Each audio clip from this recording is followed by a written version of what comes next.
So if you don't know me, my name is Luke Hagopian. I'm going to be speaking about goldfish. My background is actually in chemical engineering. So I went to Illinois Institute of Technology, graduated with my degree in chemical engineering in 2022. But all throughout the time that I was in college, I commuted from home and I was raising goldfish, making videos and online content about goldfish. And by the time I graduated, instead of pursuing a career in chemical engineering, I actually decided to pursue a career in content creation and goldfish breeding and the goldfish industry. So, to begin, whoever can tell me is going to get a plushie. What species of fish is this right here? Side your hand first. What species of fish is that? That is correct, all right? Ready? I'm going to throw it to you. Ready? That was kind of a bad throw, but there you go. That's correct. That is a common goldfish. All right. This one's a little more difficult. Can someone please tell me what species of fish that is right there? I'm not calling you because you already got one. Can anyone else tell me what species of fish is that right there? That is true. That is also a goldfish specifically. Bonus points. A red-cap goldfish. Sorry about that throw. And then if you didn't tell from now also, this is indeed a goldfish as well. So the point I'm getting at here is that goldfish come in all different shapes and sizes. And all these pictures you see here are actually goldfish from my basement. So you see the red-cap goldfish on the upper right. You see the normal common goldfish on the upper left. There are pearl scale goldfish like on the lower left. There are telescope, your Blackmore goldfish. That's a very popular goldfish. That one's actually my goldfish, Jill. There's also your Orandas. You see Oreo down there with his mouth wide open. That's one of my goldfish. That's a Thai Oranda goldfish. And then, of course, your Ranchu right up top. So there are a ton of different varieties of goldfish, even more than I know. There are some breeds I'm not even aware of.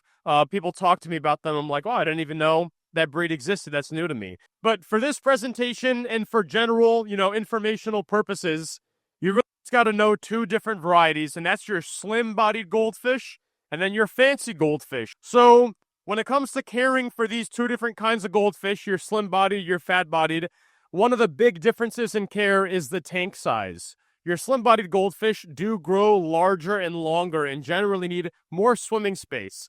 So at an absolute minimum, I'm honestly going to say you probably want a 55-gallon tank to take care of one of those slim-bodied goldfish. For your fat-bodied goldfish, a 20-gallon tank is the absolute minimum I would recommend, but the larger the tank you can get, the better. And in terms of stocking that tank, how many goldfish can you put in that tank? Honestly, once the tank is large enough for one goldfish to properly swim around in, you can add more goldfish to that tank. You just have to make sure your filtration is also increased and your water changes are increased to make up for the additional bioload. And the reason why I don't think there's a rule of thumb for how many goldfish per gallons or per tank is that you have goldfish on the left. That's my little goldfish soldier boy. And then you got goldfish on the right. And that's my goldfish carrot 1.0. As you can see, they're very, very large, different sizes.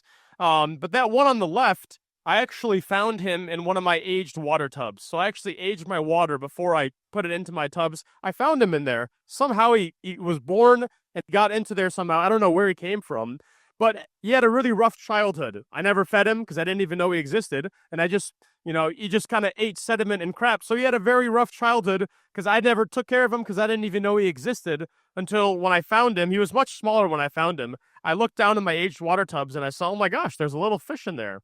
But he will never grow as large as a fish like carrot because depending on how well you care for a fish when they're younger, that will determine their long-term growth trajectory. So a lot of the fish at the pet store are just like Soldier Boy, where they're really taken care of not that well, and their growth trajectory is going to be a lot lower than if you get it from a breeder or if you bred it yourself. So the stocking recommendations are going to be different for a lower quality stunted goldfish versus a high quality large, genetically big breeder. So one on the left, you could pack 5-6 of those in a 20-gallon tank just fine. But the one on the right, that's way too big for even a 20-gallon tank. You would want at least probably a 60-gallon for a nice big one like that. Same species. They are different breeds, but the main thing that difference their size is is that one of them was taken care of, and one of them I didn't even know about, so I didn't take care of them. Oh yeah, that other one would have been just as big if he had been taken care of properly, but now he's forever going to be a lot smaller. All right, so once you get your tank for your goldfish, again, you have to use your judgment. Some are larger, some are smaller. You have to get filtration. So there's many different good filters out there, but my absolute favorite is the sponge filter. And the reason I love sponge filters is, one, it's cheap. All right, we all like to save money. Two, it's pretty good in terms of fail-safe, because a lot of filters, they move water, they pump water out of the tank into some basin or some hang-on back that filters the water, and then it goes back into the tank. There's no water being brought out of the tank for this. So if you were to crack a hang-on back filter, it would pump your tank out onto your floor. If you were to crack or break a canister filter, it would pump your tank out onto your floor. With this, you have an air pump that's outside the tank, and this pumps air into your tank. So if your air pump dies or breaks or something, 9 times out of 10, there's not going to be any water leakage or any water draining. But there is one thing you have to be careful of, is that those airline tubes have the potential to back siphon and siphon water out. But all you got to do is put in a check valve, a one-way valve into that tube, and you can guarantee no matter what happens, you're never going to accidentally have water draining on your ground. So it's fail-safe, it's cheap, and it's super easy to maintain. You just put the filter in your tank, you let it do its thing, and when it gets dirty, you take the sponge out in some aquarium water, squeeze it a couple times, put it back in, and it's good to go again. So I love sponge filters, highly recommend them. All right, and now for plants and decor for your goldfish. So if you have a common goldfish, you can put plants, you can put decor. I would be weary of larger, like rocks that can fit in their mouth. If you're going to put gravel on the bottom of the tank, they do have the potential to choke on that. They love sifting through the ground. If you're going to put a substrate, I would recommend a sand, because if they do eat it, they can poop it right out, and it's not really going to be a problem. Or I would just do bare bottom. Now, in terms of plants, I do have a tough time growing plants in a goldfish tank because they just love to eat all the plants. Now, one plant that I have had good success with, if you look on the left there, that's actually a water lily. So I had a nice, big, bright grow light, and I was able to grow this massive water lily. And those goldfish, you see them on the bottom there, they lived with it, they didn't eat it. It was a nice, tough, fibrous plant, and it grew very well there. But on the tank on the right, I had a bunch of other plants. Like, I don't even remember what I had in there, but that used to be a big, beautifully planted tank. As you can see, all that's left is some string algae. Those goldfish mowed through the entire thing. So that's the difficult thing with goldfish, is they do like to eat plants. Whatever you can grow. And, it's going to help keep your water quality better. But I found it's difficult. And then in terms of plastic or fake decor, honestly, I would avoid it, because I feel like for fancy goldfish, they're clumsy. They get stuck in things kind of easily. And I honestly find that it's not necessary for them. It does usually more harm than good. All right, and now the question, to heat or not to heat. You've probably heard, if you know anything about goldfish are a cold water fish. And some people think that means, well, they got to live in cold water. And that's not the truth. That means they can live in cold water. They can survive in cold water and live just fine. But the fancy goldfish, I found, actually prefer to live in some warmer water. And that's because the warmer water elevates their metabolism a little more, and that'll allow their digestive system to move more quickly. And I found it reduces the chance of bloat and swim bladder problems, which is the most common I found in fancy goldfish. So I actually recommend keeping a fancy goldfish tank at around 78 to 80 degrees. Now, if it's a slim-bodied goldfish, like a slimmer goldfish, you can go 10 degrees colder at like 68 degrees, not even put a heater in there. Those things are nearly bulletproof, all right? So you don't have to worry as much for a common goldfish. But for fancies, I do recommend having a heater in there. And what about lighting? So, of course, lighting is necessary if you're going to have plants, like I got there. If you don't have plants, I would say it's optional depending on how bright the room is. So if it's in a bright room and there's lighting in the room, you don't need a light in there. But if you want to be able to see your fish more clearly, it can help. But if you have your tank in a basement and you don't always go and turn the lights on, you do want to kind of have some sort of like light and darkness rhythm for them. So if you have it near a window and near some lights, you don't need a light. If it's in a darker area, I would recommend it. But really, it's up to you. Okay, now goldfish diet. So if I was a smart businessman, I would say the most important thing for a goldfish's diet is to go to lukesgoldies.com and buy some Goldie Bites, and then you're set to go. But no. that is actually the least important thing of your goldfish's diet. Though it's nice to have a goldfish pellet that you can feed and make sure they're going to get their good protein, they're going to get their, their minimum nutrition. Honestly, a majority of the diet, if you could have the time for it, should be vegetables and plant matter, because that's really what carp eat. Carp eat wet plant matter, algae matter, spirulina. If you can get frozen bloodworms, like you see me holding there, that's a block of frozen bloodworms. If you can afford it and if you have the time for it, I would make a majority of your goldfish's diet all these varied, vegetables and worms and shrimp, because that's more that replicates what they would have in the wild more. But if you don't have the time for that and you want to make sure they're getting their minimum protein requirements to grow, definitely go to lukesgoldies.com and get yourself some Goldie Bites. But yeah, having a varied diet, especially peas. You see that guy up top? He's eating a boiled and deshelled pea. I found that's really good for their gut. That helps keep their gut nice and clear. Duckweed is great too. Duckweed, any kind of plant matter, duckweed is amazing. I actually have I have guppy tanks where I grow duckweed specifically for feeding my goldfish. So if you try to grow duckweed in a goldfish tank, they'll just devour the entire thing. But I grow it in a separate guppy tank, and once it's grown, I'll harvest it, feed it to my goldfish. They love that. It's great for their gut. All right, and now with tank maintenance. So I'm a big proponent of large volume water changes. Mainly because I'm a goldfish breeder, I'm a goldfish seller, so I try to grow my goldfish out to larger sizes. The larger the goldfish, the more they go for, the more expensive they are. And I've found that when you do these large volume water changes, it really helps the goldfish grow for two reasons. They do have a self-inhibiting, pheromone or hormone they release in the water that builds up in concentration over time. And by changing the water, you remove some of that. But the main thing is they will not thrive and grow well if the water quality itself is poor, if you have high nitrates, high ammonia. And by doing large volume water changes, you really reduce that nitrate level to a level that's more acceptable to them, that they'll grow better in.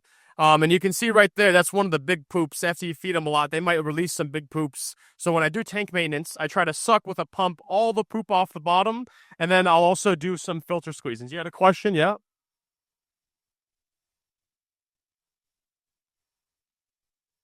So ideally, if you can keep it below 20, that'd be great. Sometimes I let it go a little higher than there. Whatever it ends up getting to, I always literally try to do around 90% water changes. And honestly, sometimes, because I have a light schedule, I can tell by how, if the algae is starting to grow a little faster on the glass, because I have the lights on for around like 10 or 12 hours a day. If I notice a little faster growth in algae on the lights, I know, okay, that means there's probably a little bit elevated nitrate level. It's in need of a nice big water change, and I almost refresh it. When goldfish, basically, they limit their own growth, and this is a survival tactic, because if goldfish get too big, they'll die. They'll overconsume oxygen, they'll overconsume things. So if there's a lot of goldfish in a certain area, they'll actually limit their own growth by releasing pheromones in the water, so they don't all turn into giants and end up consuming all the resources. But yeah, in terms of maintenance, I squeeze the filters, I do large water changes, and I suck the poop off the bottom of the tank.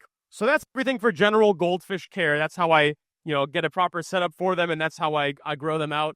But what if you want more goldfish? What if you want to have some more goldfish? You can, one, go to lukesgoldies.com and buy yourself a goldfish, or you can also go to lukesgoldies.com and buy a goldfish, but breed that goldfish yourself.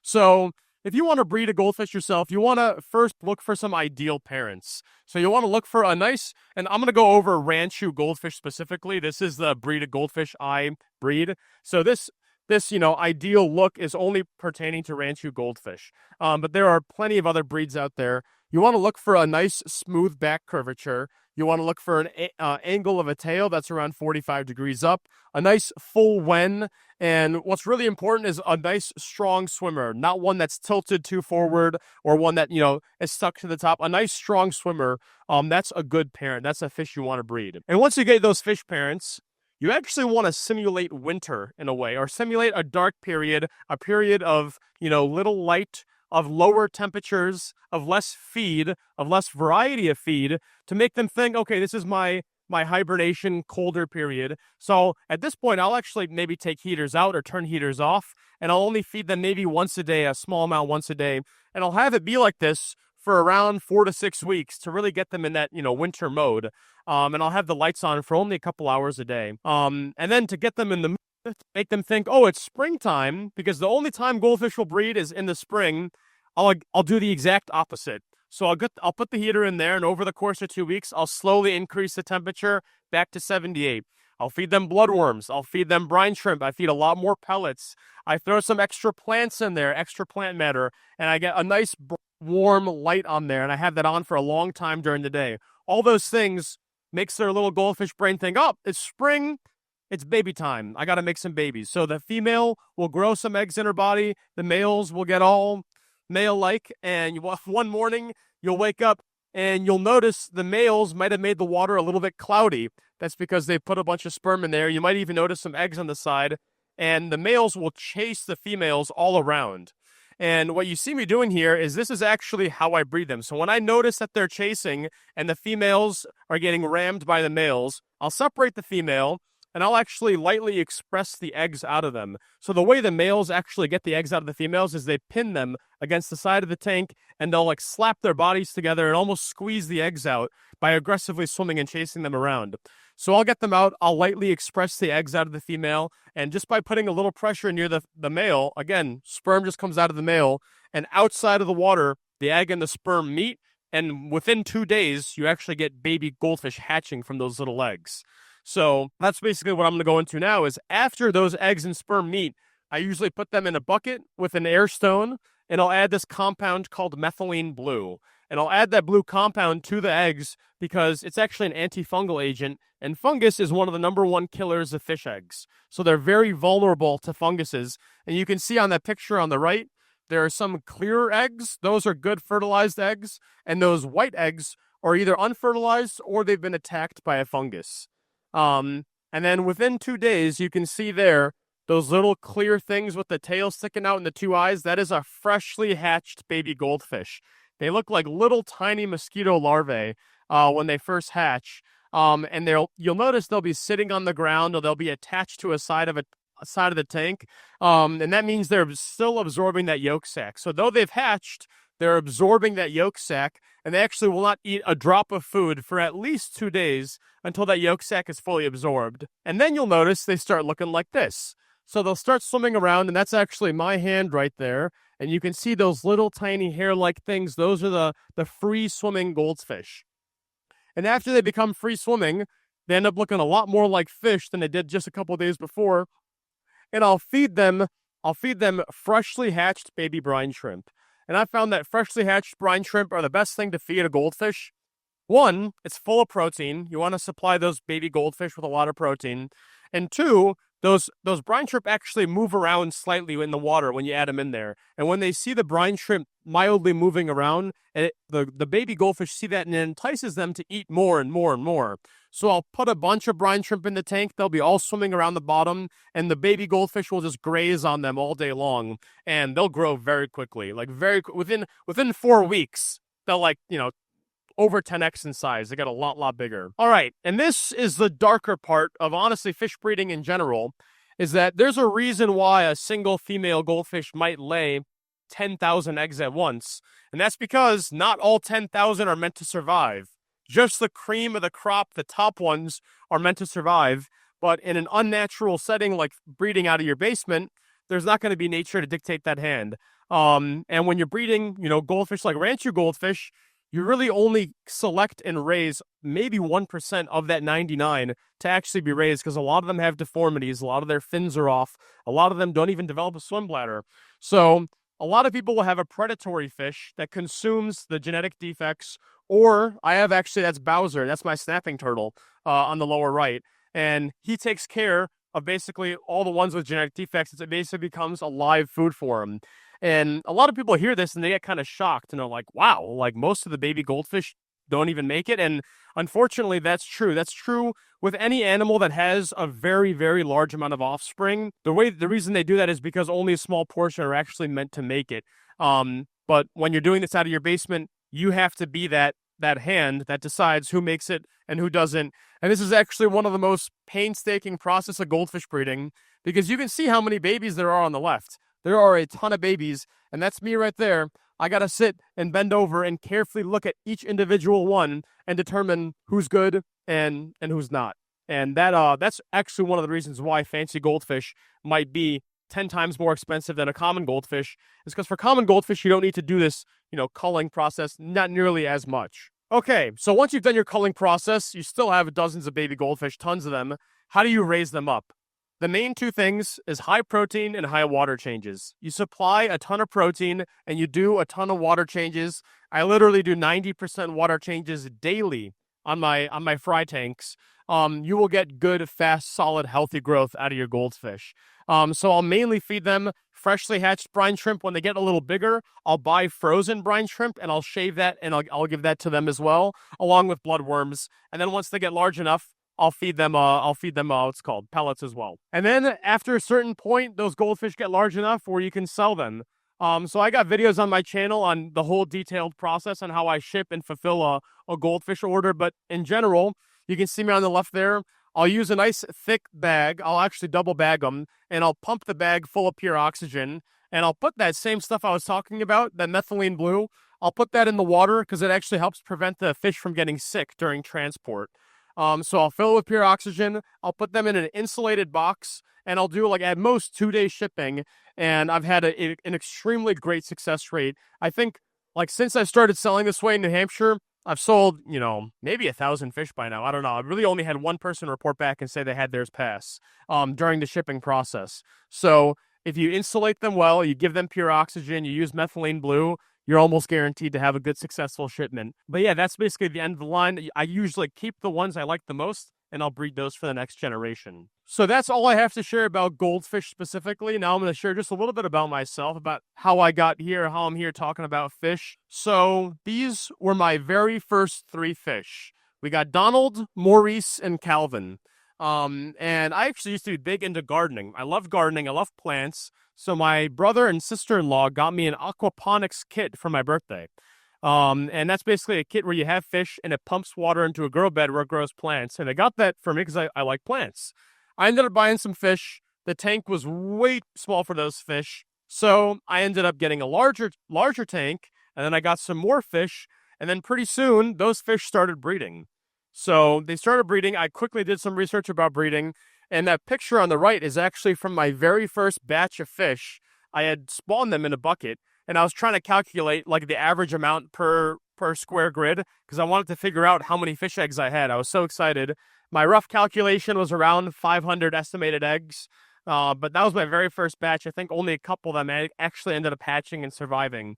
But after I did my first batch like that, I was hooked. I was drawn into the hobby, and I knew that I wanted to go even further with this. But that's how I got into goldfish keeping and goldfish breeding. But how did I get, the social media platform behind it? So back in 2018, I started an Instagram page all about really photography. I take pictures of my plants. I take pictures of the food I cooked or the food I was eating. Just, a basic, photography page. But pretty soon, I really deep into the goldfish hobby. And almost all my photos became goldfish photos. So I'm like, this really is not a photography page anymore. It's a goldfish page. So I renamed it to Luke's Goldies. And it became established as my goldfish Instagram page. And I actually posted consistently, daily, for a year and 8 months before I even got my first 1,000 followers. So that's something that a lot of people don't realize is because right now I have, across all my platforms, I probably have a combined 10 million followers across TikTok, Instagram, YouTube, and Facebook. As of today, probably close to 10 million. And the thing is, that did not come overnight. In fact, a large majority of my time on social media, I was just this small little fish, with less than 1,000 followers, just posting to basically my friends and family that would follow me. But eventually, when I started posting videos and I got better at it and really started focusing on it, then those videos started taking off and they started growing. So if you want to do social media, the one thing I tell you is you got to enjoy it and anticipate no growth and no success for years. And if you don't anticipate that and you're not ready for that, then just don't even try. You got to be ready for that because that's just part of the game. That's what I went through. And now I think it's the biggest goldfish channel. There are not really many goldfish channels out there, but now it's the biggest goldfish channel out on the internet. And yeah, this is what I was saying. This is where I'm at today. Actually, I made this presentation a couple months ago, so those numbers are all a little bit low. I think I'm at 3.6 or 7 on on YouTube now and 5.1 on what's it called, on TikTok. But yeah, still growing every day, still posting as much as I possibly can. Not posting that much right now because I'm here. But yeah, every day I try to at least get a video out. And the cool part is that the opportunities that arise through social media, a lot of people don't understand, what it can do for you. So I was in college throughout this entire time of posting, and I was able to save enough money that as soon as I graduated college, I was able to close on a property. And actually in 2022, I bought a house up in New Hampshire with about 4 acres of land on it, specifically to grow my little goldfish empire. That was the main reason why I bought this house and property, because I saw the big front yard. I saw how it was kind of secluded in the forest. And historically, this place was actually used as a fishery. There was actually a fishery building on there. And my sister-in-law sent me this property, and they said, Luke, this place used to be a fishery. It's got a lot of land. There's wells all over the place. You got to get it. So I decided, you know what? I'm going to go head first, and all my money that I saved up, I'm going to use it for this house. So that's what I did 2 years ago. And the very first thing that I did when I got there is there was an unfinished basement. I decided I'm going to clean this place up. I'm going to slap some drywall, some flooring on there, and I'm going to make this my fish basement. So as soon as I moved out there, I just looked up YouTube videos, how to finish a basement, how to drywall, how to plaster, how to do flooring, how to do painting, how to do everything. And I just taught myself how to finish this place. And this is what the fish basement is looking like now. So I got a whole big wall of tanks on my left. I got a bunch of these black totes that I raise the goldfish in on the right. And if you see in the middle there, those are my aged water tubs that I was telling you about. Because I'm on well water, so I got well water on my property there. And there's a lot of carbon dioxide gases that are locked up in there because it's very, down the Earth's crust, it's high pressure. Sometimes gases get locked up in there. So I actually have the water degas and wait, in those big tubs for about 1 full day before I put it into my tanks. But yeah, that's where the fish basement is out of now, and that's where all my goldfish breeding and raising and importing operations are done out of, which is a huge step up from my couple of tanks in my parents' house in my room and my backyard over there. But yeah, as I was telling you guys, there was this old fishery on the property that had been abandoned for like 30 years. And when I first got the place, I was like, oh my gosh, I'm going to restore this place. I'm going to get it back, going again. But then I took a closer look, later on at the brick and how the structure of the house. And as you can see, the thing was not in good shape. The thing was actually in really bad shape. I could touch the cinder blocks and push in the concrete and it would crumble in my hands. And I was like, there's no saving this place. So I tore the whole thing down. I rented an excavator. I tore the whole thing down.